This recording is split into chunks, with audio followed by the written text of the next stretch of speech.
You ever get that itch? That little voice that dares you to do something insane just to see what happens. Most people play it safe, follow the rules, keep their heads down. But deep down, you know there's a thrill in risk, a rush in the unknown. And now, right now, I want you to pay attention, because what I'm about to say isn't just another speech, it's a test, a challenge. 10 minutes from now, you'll have a choice. You'll look at a number, a balance, a reflection of what you thought was steady, and you'll realize just how fragile control really is.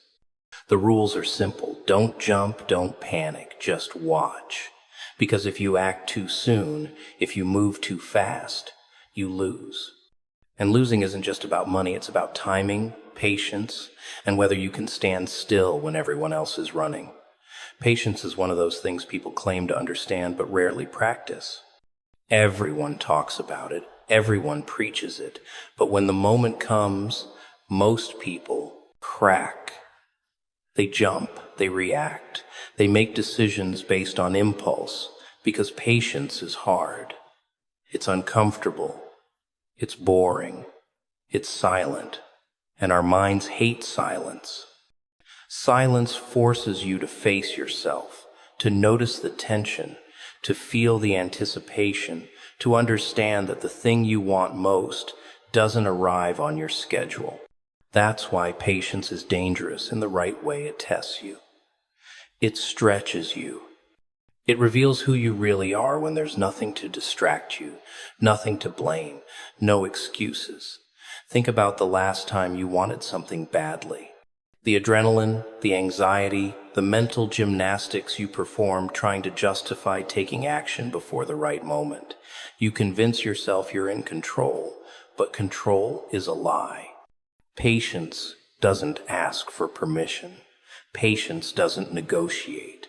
It forces you to sit in the discomfort of waiting, to endure the silence, to stare at the unknown, and realize that nothing in life happens according to your whims. And that's where the magic begins, the moment you understand that waiting is not a waste, that anticipation is not your enemy, that restraint is not limitation.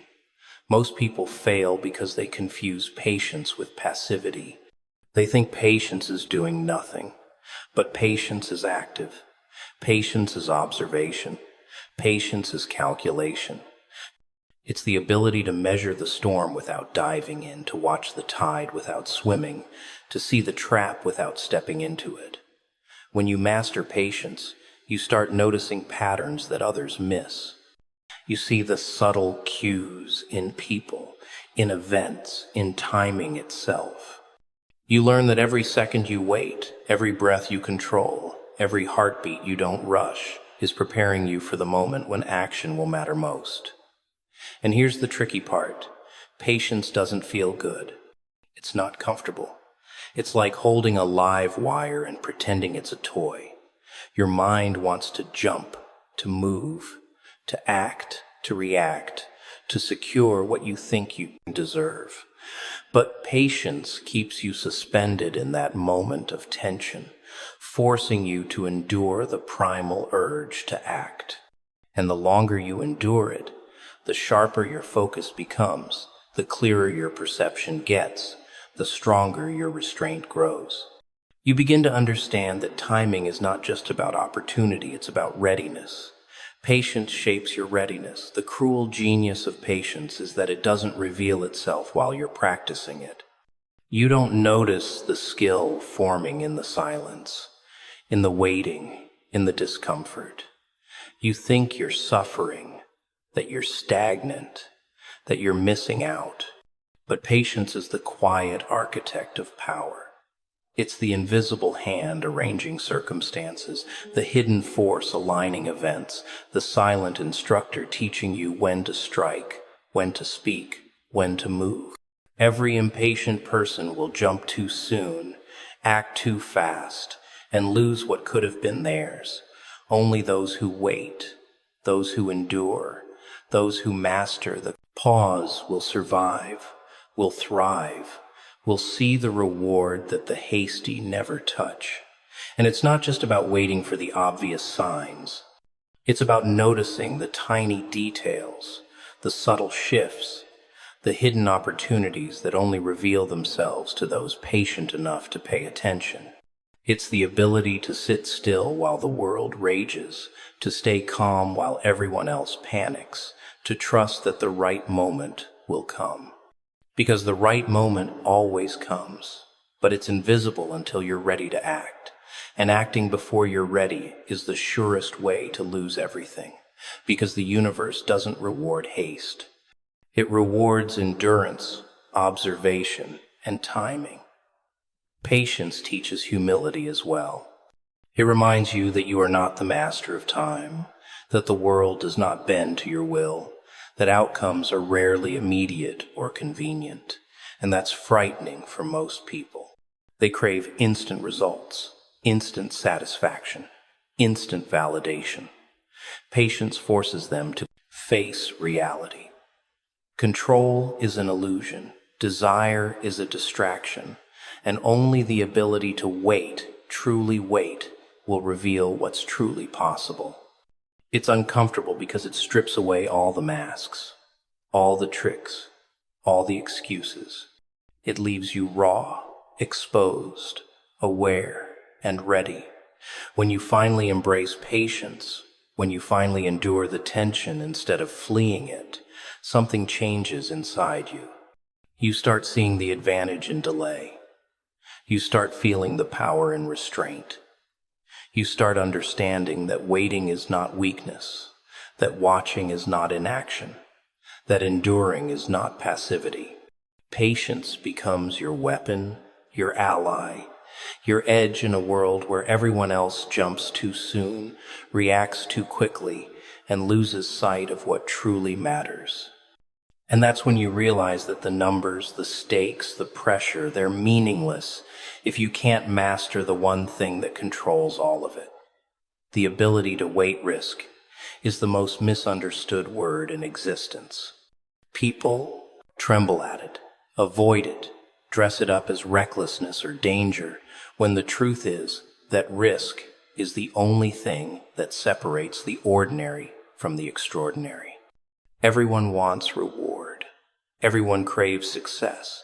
Everyone dreams of moments that leave them breathless, but almost nobody is willing to feel the tension that comes with risk. That tension, that uncertainty, that heartbeat racing against hesitation, that's where clarity lives. It's funny, isn't it? People think they're in control, that they can secure outcomes with planning and caution. But the moment you introduce risk, everything flips. You see reality for what it is: fragile, unpredictable, and deliciously honest. Risk is a mirror. It shows you exactly who you are when the safety net is gone, when the familiar falls away, when the temptation to flee is stronger than the temptation to stay. Most people don't like that reflection. They want comfort, predictability, guarantees. But risk doesn't negotiate. Risk doesn't give warnings. Risk doesn't hand you answers in neat little packages. Risk demands presence, courage, and the ability to stare straight into the unknown and laugh at it. Because the truth about risk is that it exposes weakness, it exposes fear, it exposes indecision. And yet, it also exposes the rare, the resilient, the ones who are willing to gamble everything for a glimpse of something greater. Think about the way risk feels in your body. That sudden surge of awareness, the tightness in your chest, the focus that sharpens like a blade. This is not fear. Not entirely. It's alertness, it's instinct, it's life whispering, asterisk. This moment matters. Pay attention. Act, asterisk. And here's the thing. Those who shrink from it, who flee the discomfort, who hesitate too long, they never find out what could have been theirs. The reward waits, yes, but it waits only for those who are willing to step off the edge. Only for those who can bear the uncertainty.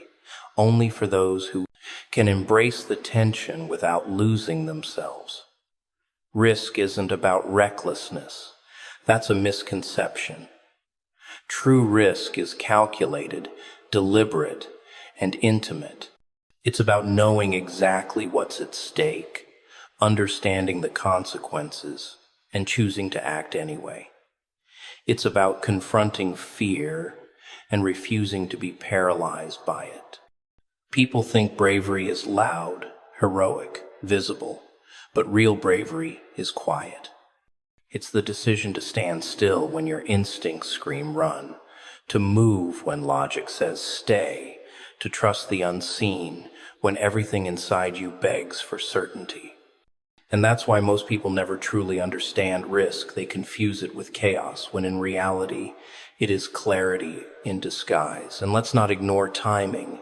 Risk without timing is chaos. Timing transforms a gamble into opportunity. The slightest hesitation, the smallest misalignment, and the entire outcome shifts. That's why watching, observing, waiting, yes, even within risk is crucial. People act too soon, too late, or without comprehension. They think movement is progress, but movement without awareness is disaster. The ones who win, the ones who survive, the ones who transform, these are the people who understand that risk is a dance with timing, a balance between patience and courage, a game where hesitation is just as deadly as recklessness. Risk also teaches honesty. It strips away excuses, pretenses, and illusions. When the stakes are real, the mirror reflects your true self. Are you bold enough to face uncertainty without flinching? Are you disciplined enough to hold your ground while others falter? Are you willing to accept failure as part of the process, as a lesson, as an inevitable step on the path to success? Most people fail this test. They crave the thrill without the responsibility, the reward without the exposure. But the ones who embrace risk, who see it as a teacher, a crucible, a doorway, they learn lessons impossible to gain any other way. And here's the cruel beauty.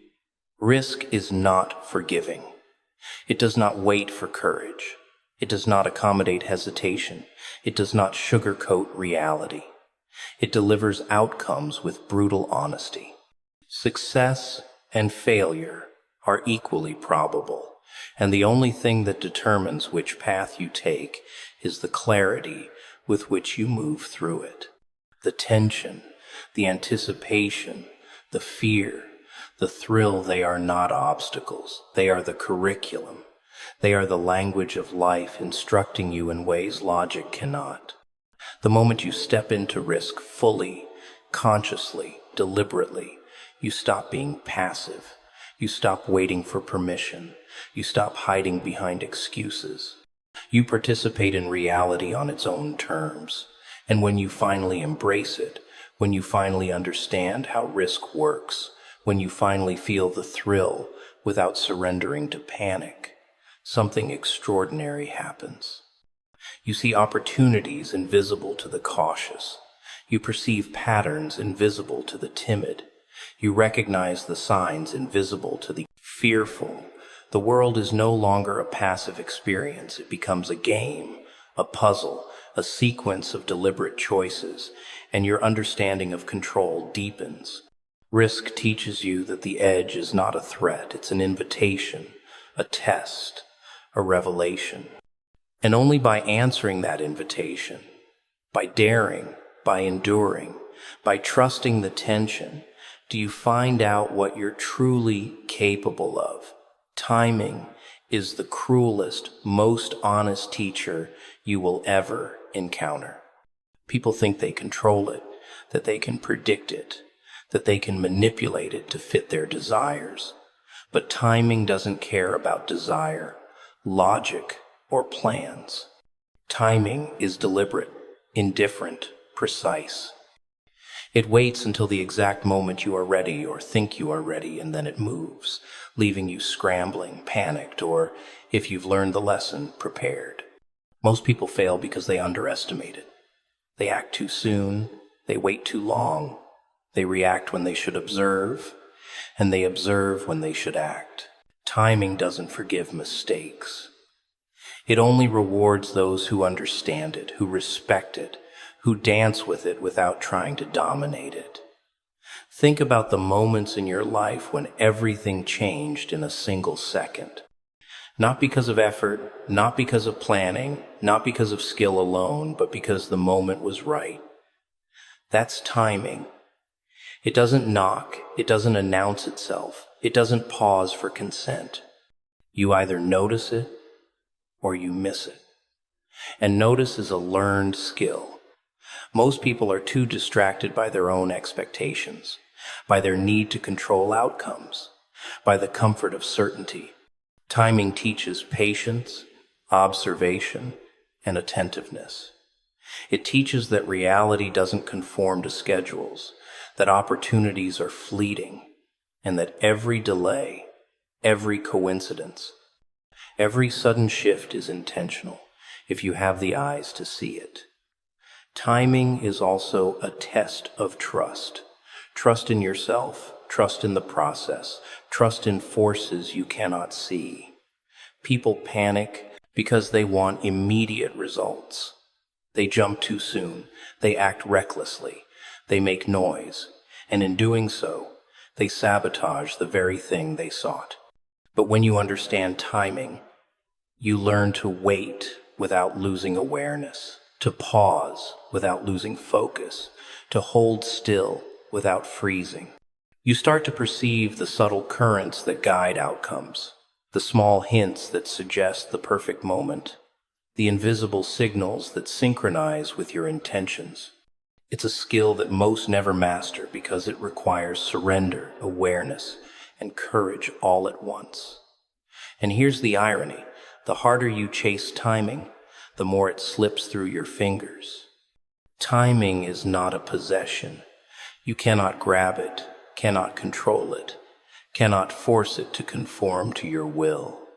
It rewards restraint, not aggression. It favors observation, not impulsivity. It whispers to the patient, nudges the attentive, and smiles at the brave who endure uncertainty without giving in to fear. Every second of hesitation is preparation. Every delay is a test. Every moment of stillness sharpens your perception. Those who fail timing are the ones who think they can outsmart it, who think they can bend reality with sheer effort, who confuse movement with progress. The beauty of timing is that it aligns all the pieces at the right moment. The person you meet, the choice you make, the opportunity that arises, they all converge when the timing is perfect. Miss the moment, and it disappears. Act too soon, and it collapses. Hesitate too long, and it becomes someone else's gain. Timing is the invisible architect of destiny, constructing outcomes in silence, patience, and precision. And when you start noticing, truly noticing, the patterns of timing, you begin to understand that chaos and coincidence are illusions. Every event, every delay, every sudden shift is part of a larger rhythm, and your awareness determines whether you ride the current or get swept away. Most people never see timing because they're too loud, too impatient, too desperate for control. They want clarity without uncertainty, results without waiting, proof without faith. Timing mocks them. It teaches that nothing arrives when demanded. Nothing happens on schedule, and nothing conforms to expectations. But to those who learn, to those who observe, to those who trust without seeing, timing becomes a tool. It becomes a guide, a filter, a force that separates the reckless from the prepared. Those who master timing do not act rashly, they act times precisely asterisk. They do not wait aimlessly, they watch deliberately. They do not gamble, they choose when to strike, when to move, when to claim what is theirs. And the truth is that timing is everywhere. In the pause before a decision, in the rhythm of conversations, in the arrival of people and events, in the alignment of chance. It is subtle, relentless, unforgiving, but also generous to those who understand it. The moment you see it, feel it, trust it, and respond in harmony with it, life stops being random. The numbers, the events, the pressures, they align in a way that feels almost supernatural, almost predestined. That's the power of timing. It turns observation into advantage, patience into clarity, and hesitation into precision. And when you finally synchronize with it, you realize that missing it was never an accident. It was preparation for the moment when you could no longer afford to ignore it. Control is the illusion that everyone clings to, like a child clutching a blanket in the dark, thinking it will keep the shadows away. People talk about control as if it's real, as if they can bend the world to their will, as if effort alone guarantees outcomes. But the truth is that control is fragile, deceptive, fleeting. It exists only as long as the universe, or whatever force you choose to call it, allows it. The moment something unexpected enters the picture, everything you thought you had is revealed as nothing more than a temporary alignment of circumstance. And that's where most people fail. They put faith in the wrong things, thinking mastery over life comes from grasping tightly instead of understanding the currents beneath their feet. Control is seductive. It promises safety, predictability, security. It whispers in your ear that if you plan meticulously, act decisively, and avoid mistakes, you can dictate the flow of events. And for a while, it works. You accumulate victories, small wins, confirmations that your strategy is sound. But control is a trickster. It lulls you into complacency, makes you forget the invisible threads of timing, risk, and patience that actually govern outcomes. And the moment you encounter unpredictability, the moment the unexpected strikes, the illusion shatters, and you're left exposed, vulnerable, naked in your overconfidence. Most people react poorly when they lose control. They panic. They overcompensate. They try to force outcomes, to manipulate circumstances, to demand reality conform to their desires. That's the trap. True understanding of control is not in domination. True understanding is in awareness. It's in observing the flow of events without being consumed by them. It's in noticing the patterns that others overlook, the subtleties that make the difference between triumph and disaster. Control is not about acting faster, stronger, harder. It's about responding with clarity when chaos arrives, about making decisions in the eye of the storm, about knowing when to yield and when to strike. And here's the cruel beauty. The illusion of control teaches humility. It forces you to confront your limitations, to acknowledge uncertainty, to recognize that life cannot be fully contained. The tighter you hold, the more it slips through your fingers.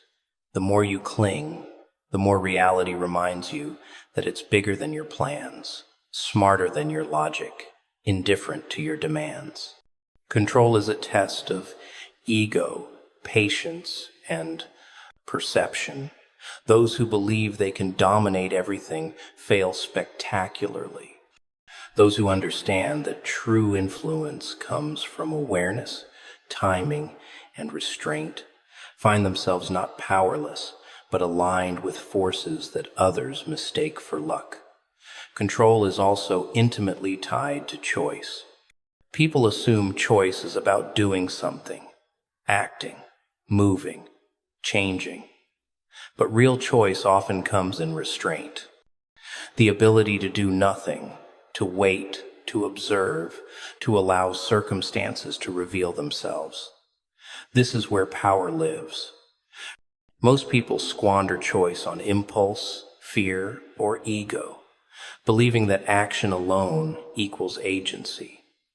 But the truth is that timing and perception magnify the smallest decision into monumental consequences.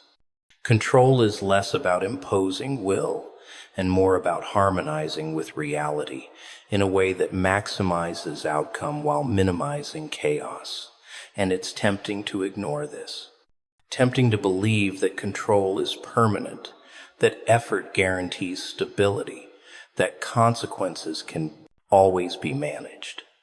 But the universe, or fate, or chance moves differently. It introduces unpredictability not to punish, but to teach.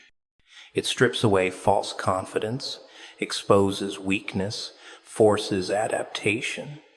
Those who understand this principle survive not because they dominate, but because they recognize when to act, when to pause, when to surrender. Control is not the absence of chaos. It is the mastery of response within it, the ability to navigate turbulence without losing balance, the insight to see the invisible structures beneath the surface. And the irony is that once you grasp this, you see control everywhere, yet nowhere. You see how events unfold not according to brute force, but through alignment, observation, and measured action. You see how small shifts, unnoticed patterns, subtle timing, and careful patience wield more influence than brute strength or frantic effort. You recognize that losing the illusion of control is liberating because it allows you to operate on a deeper level, to respond intelligently rather than react impulsively, to anticipate instead of chase. Those who master this paradox discover that the world doesn't need to obey them. They only need to understand it, to move in concert with it, and the rewards are immense, hidden in plain sight for those willing to notice. Control is the most deceptive, the most seductive, the most powerful force you will ever encounter, not because it can be possessed, but because understanding it transforms perception, action, and outcomes in ways that seem impossible to those still chasing the illusion. And the lesson is relentless.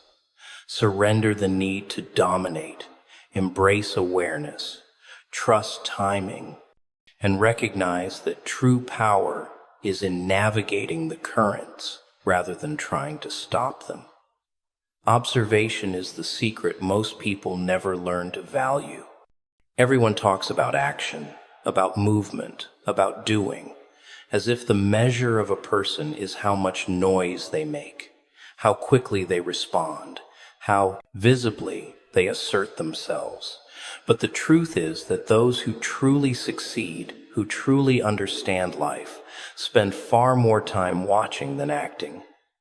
Observation is subtle, patient, relentless.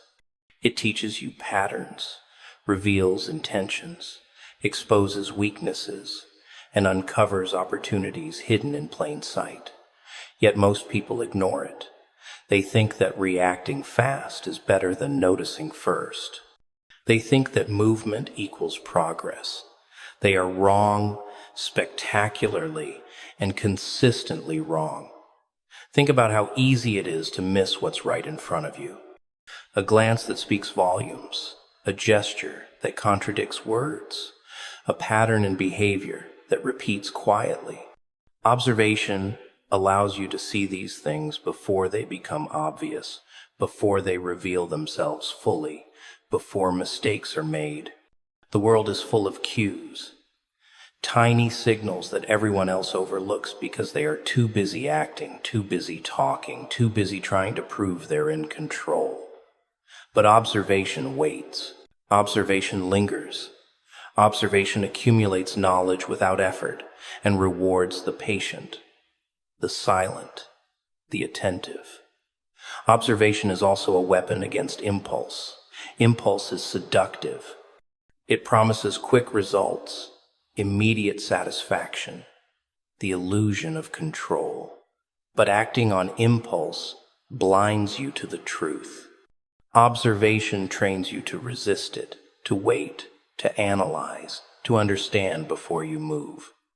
Most people think they are seeing clearly, but they are reacting to fragments, to assumptions, to their own projections. Observation strips away the illusion. It forces you to confront reality as it is, not as you wish it to be. And in that confrontation, you gain clarity that no amount of action or noise can ever provide. Observation is not passive.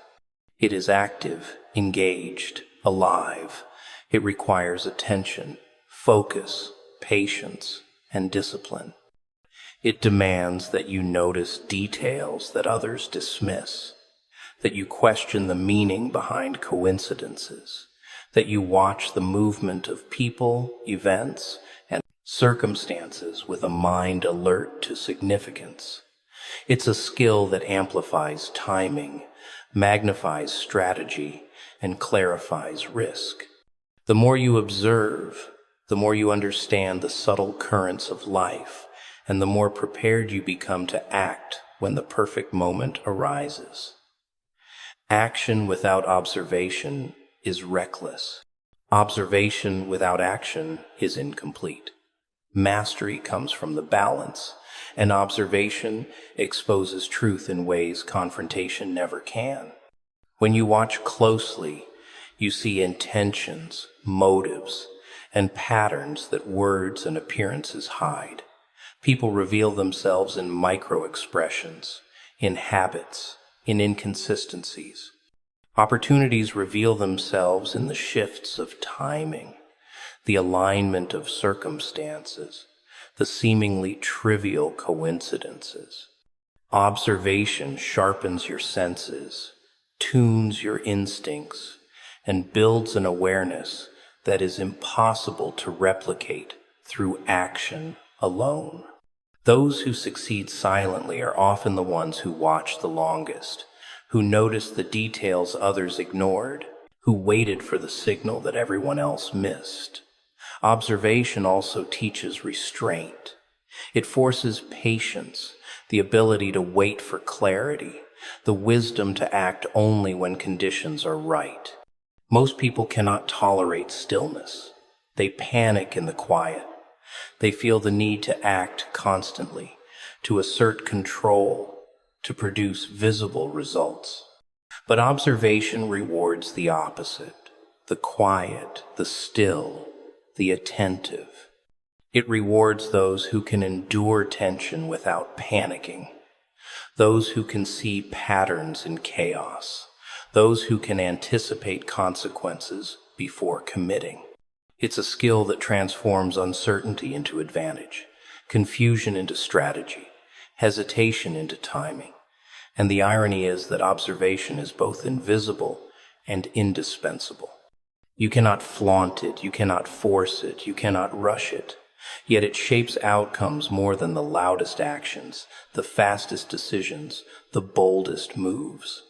It is the silent current beneath the surface, guiding those who know how to notice, positioning them ahead of the frantic masses, preparing them to act decisively when the moment demands it. Observation gives you the map that others miss, the edge that others underestimate, the power that is invisible until it is applied with precision.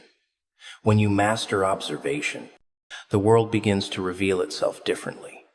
You see the patterns, the signals, the timing, the alignment that others overlook. You recognize that every gesture, every pause, every minor detail carries significance. You act not out of impulse, but out of informed awareness. You move not blindly, but strategically. You wait not in fear, but in preparation. And slowly, imperceptibly, you gain a mastery over circumstances, over people, over moments that those who cannot see quietly envy but never understand. Observation is patience made powerful, awareness made weaponized, and silence transformed into dominance.